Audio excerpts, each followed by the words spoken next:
from paper sketches to computer art. Industrial design is, right, where it's form meets function. The full cycle from napkin through production. Welcome back to another episode of the BYU Tech Transfer Podcast. Today we have Del Thornock with us, part of Design Partners, and he's going to give us a little rundown on his background, the company, and what he's been up to over the years. So, Del, take it away. I appreciate the opportunity to be here. First opportunity to do something this crazy. But I look forward to the opportunity to just answer some of your questions. So, with that being said, I started BYU in 1975. My business partner, who is my business partner and friend, started in a couple of years after that. But we met in 1979 in the Industrial Design program, which happened to be under the Harris Fine Arts Center, the art program. Mm-hmm. We met over here by the ROTC building, and it was one of those things where you had to interview to get into the program. And we both did it, and both happened to get in at the same time. We would spend time, it was really funny, we'd spend time at the Cougar Eat, is that what it's called? Mm-hmm, yeah. Cougar Eat. Yeah.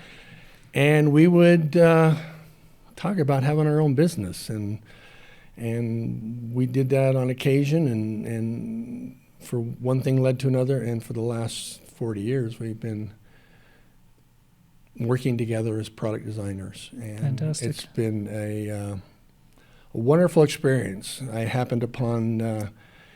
I think you asked a question about how I came upon it. I came mm-hmm. upon it after my mission.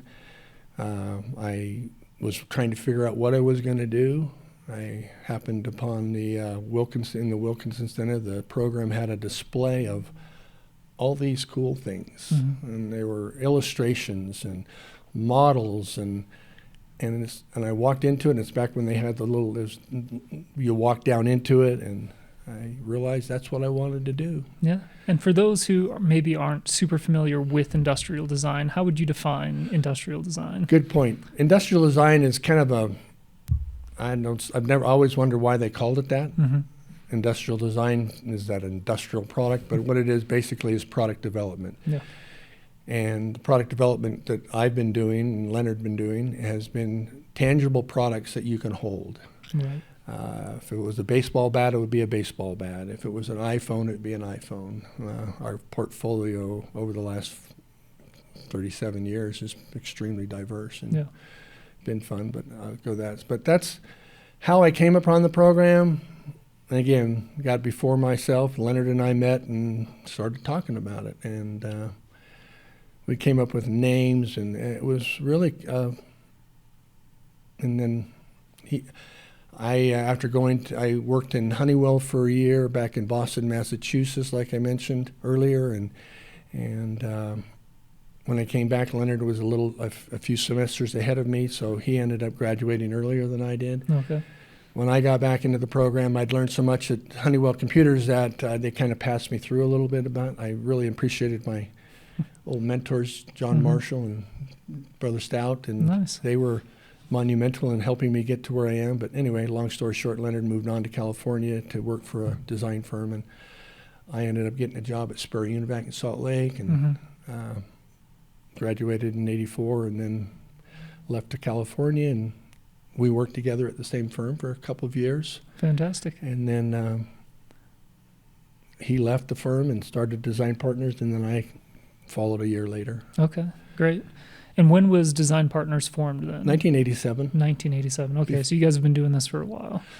Yeah, we've been doing it a long time, and we've seen the industry grow and develop from paper sketches to computer art, right. From hand-built models to 3D printing, from all the various avenues that have just, made it more fun. Yeah.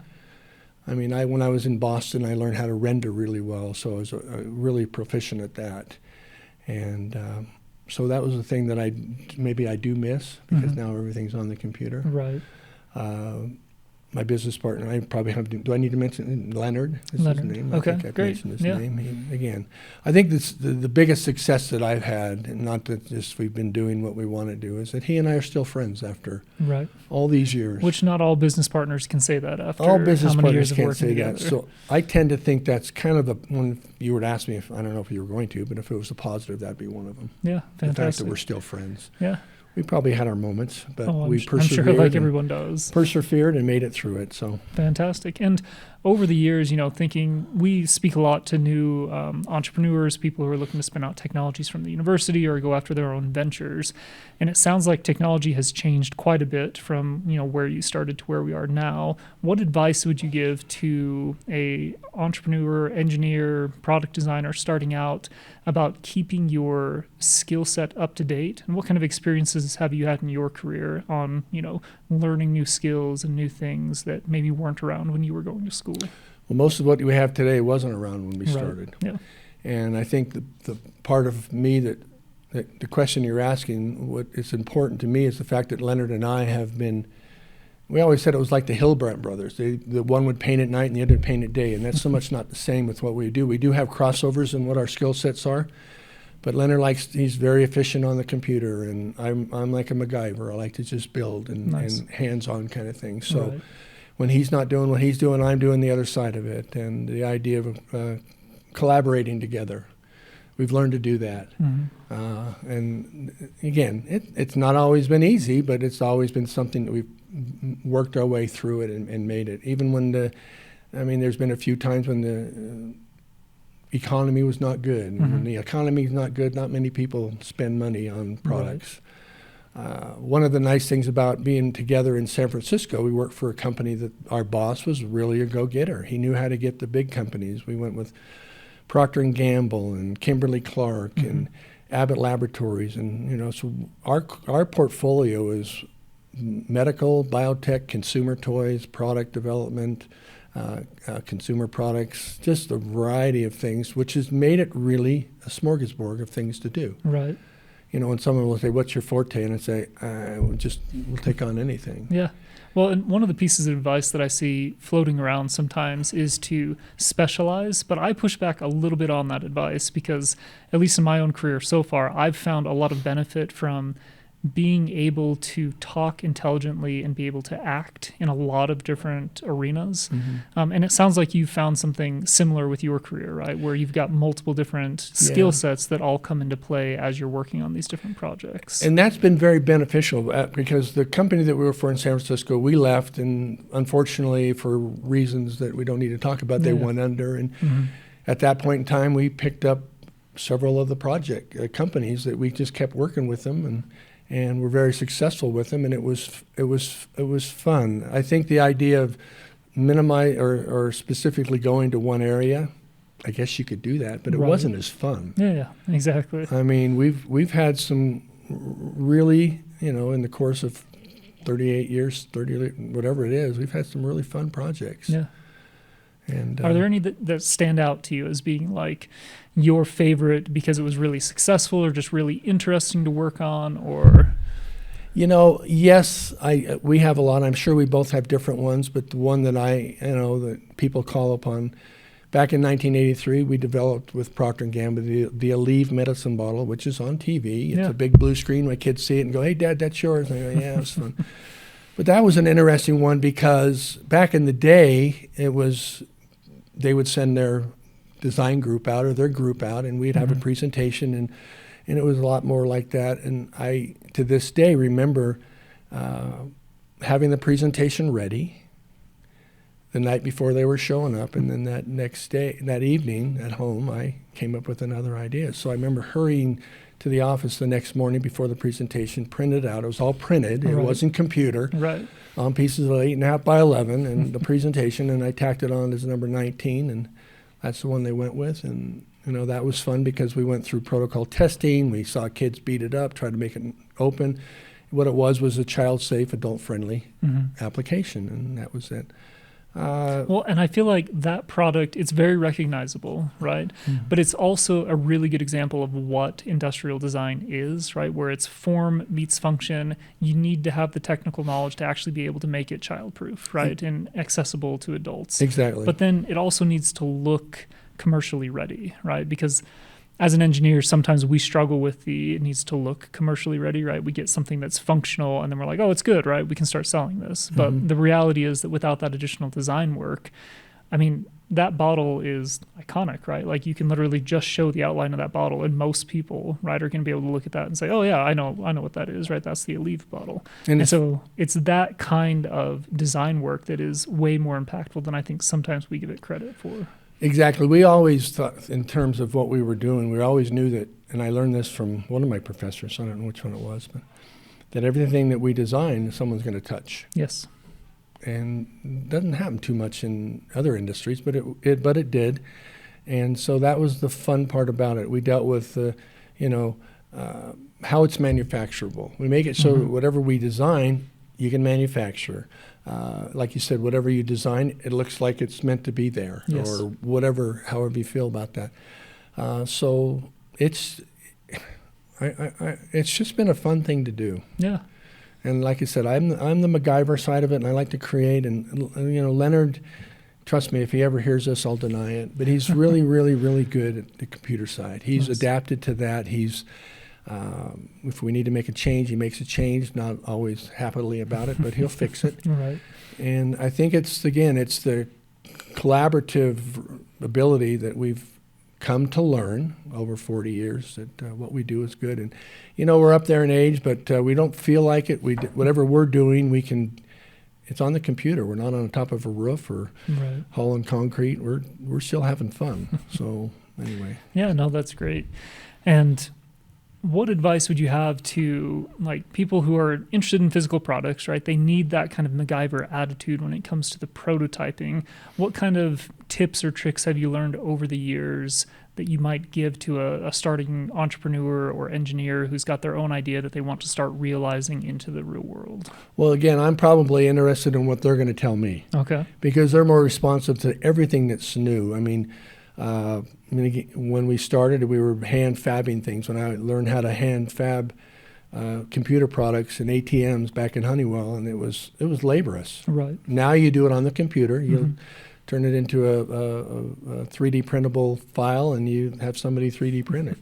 So I don't know how. I think I'm going to be getting more advice from somebody who's younger. Okay. Because there's just that technique and those skill sets, and we've had our 3D printers, we've had our CNC machine shops, we've had all that. And since I moved here a couple of years ago and we're rebuilding here, it's just a different story. In San Francisco, there was a lot of work. Right. A lot of work, and I think the amount of resources that are available in this area are amazing. Yeah. You've got everybody coming home. Anyway, yeah, I don't think, awesome. Did I answer your question? Yeah, you did. Yeah. I think that one of the things that I've noticed is that you might call it the maker community has become more accessible to less technically proficient people over time, right? Because to your point, when you were starting out, there was a lot of hand fabrication, right? You actually had to go out and know how to mill or throw something on the lathe or, this subtractive manufacturing methods, which are still in use today, right? But if you didn't have those skills, if you didn't have the technical proficiency, a lot of times your ideas just stayed in your head or, stayed as a sketch on a napkin. But today, like you said, it's become more accessible than ever. And there's free 3D modeling software out there. There's 3D printers that you can get for less than $100. There's so many different things that you can do now where you don't necessarily have to be that technical expert. And I see that as being as a positive thing. Do you see it the same way? Oh, yeah, absolutely. I think the thing that really is important for a new beginner is to make sure you design things that are manufacturable, because the reality of it is you can make product that is any shape, size, or whatever, but if you can't pull it out of a mold, or if you can't, because everything we try to develop is hopefully mass manufactured. Yes. I would like a nickel for every bottle that was sold, but it didn't happen. That was a fee for service, and that's fine. But again, there are just so many skill sets that are out there, and if there was something I would say to somebody, it would be just don't give up, just keep trying. Yeah. I had someone recently who was meeting up with a potential partner, and I just said, well, that's hard, because I didn't have to do that. I mean, I did it, but it was a long time ago, and everything formed, and so. Yeah, no, and I liked your comment about making sure that it's designed for mass manufacturing, because as technologies have made the prototyping more accessible, if you aren't thinking long term, it's easy to make something that'll 3D print just fine, but that's almost impossible to manufacture any other way. Absolutely. And so then when you go to scale it, you end up with all of these production problems, or you have to redesign right at the last second. And this is where bringing in somebody like yourself who has years of expertise, I imagine fairly quickly you can look at a 3D model and pull out some of the issues that may be there when it comes to actually mass manufacturing. Yeah, and that all comes about because of the 3D, the computer-aided design. I mean, we can design things that show draft, that show remove the undercut. I have an undercut because I need it. We'll have a slide on the tool. We'll do something, but it's got to be the functionality of the products first, and then the form comes later. Yeah. And I've learned that from, again, that was back in college too. Wow. But yeah, I think there's just so many advancements that have been made that are, it's kind of like flat line for years and just shot up. I mean, when we first had a computer in San Francisco, it was so archaic and so tough. And I took a class here to get through school, and it was, I don't know how I made it, got through it. It was so hard, but now you have all these intuitive programs that work. Yeah. And, they can actually even 3D print production parts now. Yes. And there's a company, well, you and I know the company. Yeah. And they can do that, and that's fun, a little more expensive, but you get you to your end product if you need it that way, and you're funded, you can do that. For us, it's always been a process that we've learned, that we stick to get from napkin sketch to production. Yeah. And coming from California, you mentioned this briefly about how there's been a difference, a lot of people coming home to Utah, so to speak, and how do you feel like the ecosystem here compares to California, and where do you feel like our trajectory is headed over the next 10 to 15 years? Oh, you might have to ask me that second part, but let me start with the first part. When I drove into college in 1975 with my dad, after fishing in Idaho, which was fun, there was nothing between the point of the mountain here. Right. And if you can weigh the difference between everything that's between the mountain and here, there are a lot of resources that have moved here that are available. And I know that there's talk about, our goal, Leonard and I, it would be nice to have more production here, so we have more control. But that's a little bit right now in the process of maybe changing, who knows. But very interesting time right now. Yeah, for sure, it's crazy now, but there are services that can do that. But anyway, what was the second question? The second part is, how do you see our trajectory continuing? Because I feel like over the past 30, 40 years, like definite improvement, right? The capabilities that we have locally have improved tremendously, and I see us on an upward and exponential trajectory. But I'd love to get your opinion. I think it's gone like this. I think the amount of resources that are here, you can tell because people have come home and they've started their businesses and they've done quite well, and there's buildings that are break the skyline now that weren't here years ago. But I think it's just on an accelerated. Like I said, I would like to have more design business so that we could bring that home. I could see Utah County becoming a state-of-the-art design, but again, design is a lot, but it's not a lot. There's not a lot of product. There's a lot of house building and this and that, but products are, and again, it's a tangible product that that we're after. And with my background in engineering, like Utah does really well, and I've mentioned this on other podcasts, with software, right? And software scaling, and the sales attitude. We have a really good ecosystem surrounding it, which is all fantastic. I'll never say anything negative about that. But I'm with you in that there's fewer products and fewer kind of deep tech products, right? Like we've got blanket companies and we've got other things that are, I don't want to call them superficial, because that still takes a lot of effort and a lot of supply chain and making sure the design is correct. I don't want to disparage any of those. That's not my intent. But just it would be really cool to have a really strong manufacturing sector and those local companies who are producing locally, so that when you have that product idea, you can connect with somebody who can help you on the design work. We can take care of the production locally, and then that scale up and that ramp up can all happen here in Utah. And I do see that we're headed in that direction, but we're not quite there yet, I don't feel. Well, we're not quite there yet because, again, you got to have people that want that. Yes. I mean, software, everybody's creating up some kind of app or doing something. And that, to me, it blows my mind because I don't know how they do it.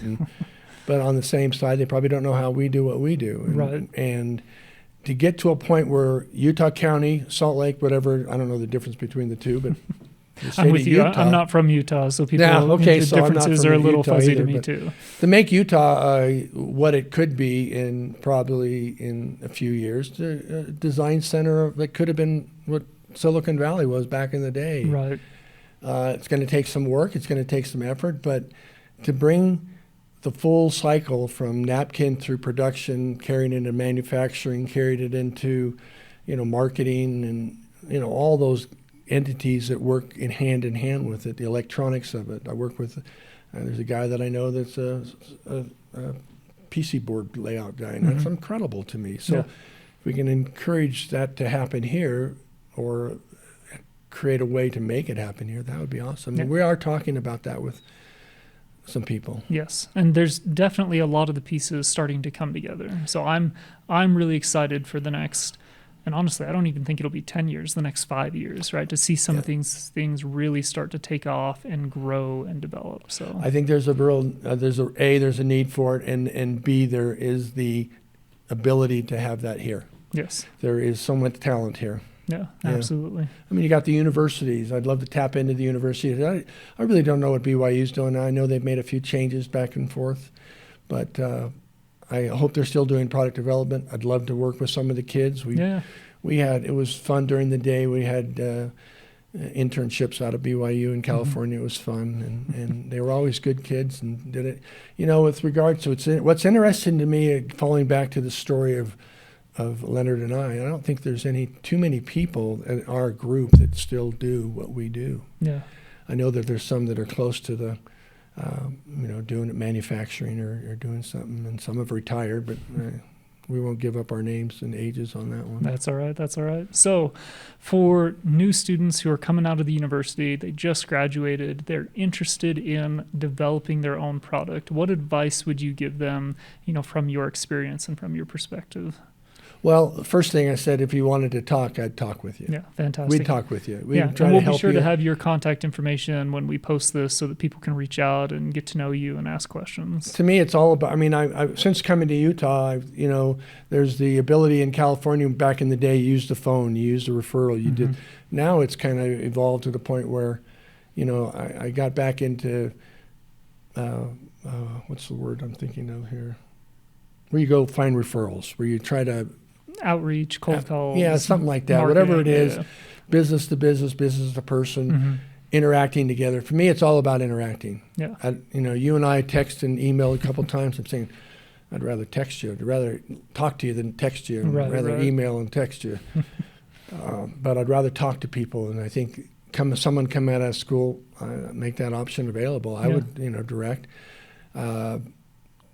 We've been in business for so long that we've seen so many products that have not made it, A, because of lack of money, but B, the resources available. I think I guess what I was driving at is the fact that there's such resources here with the iHub and the Make Utah and the Kiln and the Rev Road, I don't know, with those, where you can intermingle and mix with people and try to find somebody who has like values or who has services that you might need. I'm becoming acquainted with it where you might already be acquainted with it. And we know some of them. Yeah, I'm speaking to the... But I think your advice is spot on, where it's like, come talk to the people like yourself who are in those spaces, making those connections, who have done what you're trying to do before, and who can provide some insight as to, the quality of your idea and then the immediate next steps. Because it's easy to get distracted with, I need to start doing X, Y, or Z, when in reality it's like you have to do these first 3 things before you can even start talking before you spend a lot of money, yes, before you spend a lot of time, get a little advice, There's ways of checking if it's a patentable product. You go on USPTO or Google Patent, and you can find out if it's close or if you think it is. I mean, we've been down that avenue where we've gotten patents before, and Right. and we know that sometimes if they're not strong enough, people can take it. But Right. again, I think I'm off topic there, but just go back and talk to people. Yeah. No, and I love that because, specifically with the IP, we have people come in and they'll ask questions. We can't give them legal advice, but we do tell them, like, you need to have a strategy, and that strategy should be informed by not necessarily experience, but maybe talk to somebody who's done this before and who understands the strengths and weaknesses of the IP portfolio, of the business mechanism that you have set up, right? How are you going to generate cash? How are you going to incorporate all those different things? Like having a good, solid strategy, talking to somebody who's done it before. I agree 100%. Yeah, It's totally worth your time. collaborating is really important. Yeah. One of the things that we have, and I've seen it with people, and I probably had it, is you call it an entrepreneur phobia. You don't want to share your idea. You want to hold it really tight. You think it's the best thing since sliced bread, and it very well could be. It very well could be, or it could exist out there, and it could already be out there. That's where you go and do your research. Yes, exactly. With the internet, which again, the internet came when we had the AOL dial-up. So Dayton, probably most people don't even know about that. Yeah, a little bit older. A little bit older. Yeah. But so we've been through that spectrum of things that have changed. But you can research it and find pretty much anything now. Yes. I'm over the top impressed. Yeah. And once you try to search it, you won't be left alone. Right. They'll let you know you're still looking for it. Yes, but it's a great way to kill not bad ideas, but non-unique ideas early, or realistically set your expectations, right? Like, I'm not the only one doing this. Right. I can create something that can be competitive in this field. There is a market for it, all good things, but you're not operating in secret under this assumption that you're the only one who's ever thought of it. Anyways, it's a great tool for early entrepreneurs to flesh out some of their ideas. So you said the key word was managing expectations. Yes. You have to manage your own expectations by finding out, I'm going to hang on to this. I have a product that I did in 1985 when I first got married, and I still have hopes for it. But anyway, that's not. But managing expectations, and that's another thing that Leonard and I have tried to do with our product clients, is manage their expectations. Is finding out what they want. Yes. Finding out what they deal with, what they can handle. I said it earlier when, I would like to learn from some of these young kids because they know more about some of the things than I ever will. But it would be nice. So just learning about people and managing what they want. And again, your own expectations are sometimes quite high. And you mentioned, if you squelch the idea before it goes too much, you spend too much of your parents' money or do whatever. Anyway, I want to be sounded because every time I think there's a product that's been developed and we've thought of it years ago, I'm thinking, oh, crap. And then I think there's so much that just keeps coming out. Yes. Well, and I try to explain that to people sometimes, that even if you find your idea already out there, right, it doesn't mean you can't improve on it in some sort of incremental way that's going to make you stand apart. And so, no, again, your advice to have those conversations, it's a two-way street, right? You're going to learn from them as much as they're going to learn from you, but those are the conversations that are going to drive you forward as an entrepreneur. 100% agree. Yeah, and in one of our products, we did a football helmet that lessened concussions. And it was a two-tier helmet, which had a helmet that was attached to your head, and the outer helmet rotated like this. That's where we involved Jake Merrill. Right. Because he has that foam, what is it? Exo Nano, I believe is the name of the company. Yeah. And I understand he was part of your... So that's licensed technology from BYU. Part of that ecosystem, right? Part of those conversations we're talking about. And again, you're talking about college kids are inventive, they're creating, they're doing, and if they have that option, which I never even knew existed until you and I talked a couple of months ago, that's amazing. Yeah. You're not, I guess you could go someplace and that would be theirs and you can't let it go. But I think the fact that happens is not, I don't know if it's common, but it's quite nice. Yeah, we're trying to make it more common for sure. More common is good because let them run with it, let them do it, and more people will get in the mindset of doing it once you start doing it. Yeah, no, I absolutely agree. Well, we are running a little short on time. Are there any other kind of parting thoughts or words that you have for those who are listening? I've just enjoyed the moment. Yeah. I've enjoyed talking about it. Not much more than I have to say. I would share that story with Leonard, but that's goofy. That's another topic, another day. But again, for me, the thing that's a success is I'm still friends with the guy I met Yeah. 40 years ago. And that really can't be overstated. Yeah. That is In probably a today's- unique situation. For How many sure. situations end up with people? I mean, we probably had a moment or two or five or more that we probably could have and said, "Yeah, this is not working." But we've seemed to enjoy what we do, hung in there, Yeah. and forgive and move on. And we all make mistakes. No one's everybody's human, and we just make mistakes. But that's one of my highlights. It may be the Aleve medicine bottle, but not really. It's the fact that I still have a friend. Yeah, I love that. Appreciate that. Well, Yeah. thank you for coming on. Thank you for coming on short notice. I didn't give you a lot of time to prepare, but not a lot of time to stress about it either. So I told you hopefully that I would worked have out. not slept for more nights if I didn't do that. But thank you. Yeah, thank you for being here. Anytime.